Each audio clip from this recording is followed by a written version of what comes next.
வேடசந்தூர் அருகே உள்ள புளியமரத்து கோட்டை கிராமத்தைச் சேர்ந்தவர் மாரியப்பன், வயது 75. இவர் பணி ஓய்வு பெற்ற கிராம நிர்வாக அலுவலர்.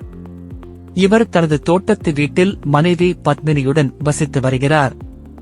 இவர் விவசாயமும் வட்டிக்கு பணம் கொடுக்கும் தொழிலும் செய்து வந்தார்.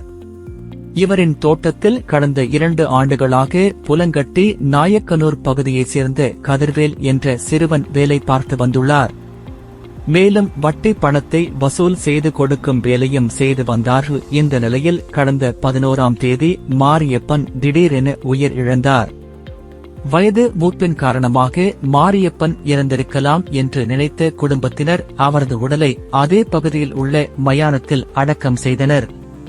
அதனைத் தொடர்ந்து மாரியப்பனின் மகன் பன்னீர்செல்வம் என்பவர் வீட்டில் பார்த்தபோது மாரியப்பன் வைத்திருந்த 6.5 பவுன் தங்க நகைகள் மற்றும் வட்டிக்கு பணம் கொடுத்தவர்களிடம் வாங்கி வைத்திருந்த ஆவணங்கள் மாயமாகியிருந்தன.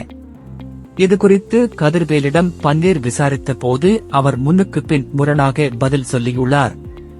இதனால் சந்தேகம் அடைந்த பன்னீர் இதுகுறித்து வேடசந்தூர் போலீஸ் நிலையத்தில் புகார் செய்தனர். வேடசந்தூர் போலீசார் கதிர்வேலை பிடித்து துருவி விசாரணை செய்தனர்.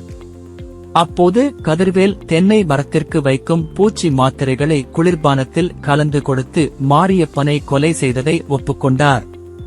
போலீஸ் விசாரணையில் மேலும் பல திடுக்கிடும் தகவல் வெளியானது.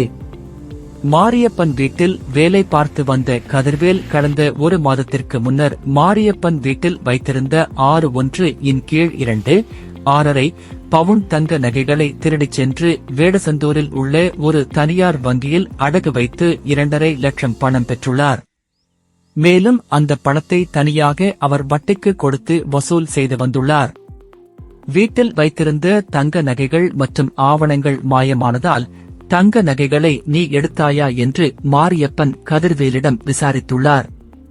இதனால் தன் மீது மாரியப்பன் போலீசில் புகார் செய்து விடுவாரோ என்று பயந்த கதிர்வேல் தென்னை மரத்திற்கு வைக்கும் பூச்சி மாத்திரைகளை வாங்கி குளிர்பானத்தில் கலந்து கொடுத்து மாரியப்பனை கொலை செய்ததும் போலீஸ் விசாரணையில் தெரியவந்தது.